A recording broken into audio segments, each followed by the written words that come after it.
Indian വിമാന കമ്പനികളായ IndiGo, air India express എന്നിവയാണ് രാജ്യത്തെ ട്രാവൽ ഏജന്റുമാർക്ക് മുന്നറിയിപ്പ് നൽകിയിരിക്കുന്നത്. 2 വിമാന കമ്പനികളും 4 പ്രധാന നിർദ്ദേശങ്ങളാണ് നൽകുന്നത്. UAE-യിലേക്ക് ടൂറിസ്റ്റ് വിസയിലോ വിസിറ്റ് വിസയിലോ പോകുന്നവരുടെ കൈവശമോ ബാങ്ക് അക്കൗണ്ടിലോ ഏറ്റവും ചുരുങ്ങിയത് 3000 ദിർഹമോ ഇതിന് തുല്യമായ 68,000 രൂപയോ ഉണ്ടായിരിക്കണം.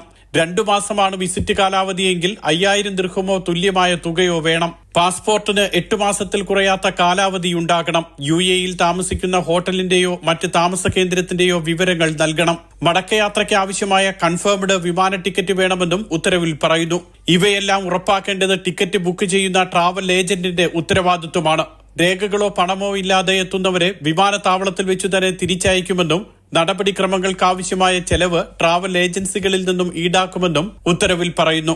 കൃത്യമായ യാത്രാരേഖകളില്ലാത്തവർക്കെതിരായ പരിശോധന വിമാന കമ്പനികൾ നേരത്തെ തന്നെ കർശനമാക്കിയിരുന്നു. ഇതിനൊപ്പമാണ് ടിക്കറ്റ് ബുക്ക് ചെയ്യുന്ന ഏജൻസികളും ഇക്കാര്യം ഉറപ്പാക്കണമെന്ന നിർദ്ദേശം. Mathrubhumi news, Dubai.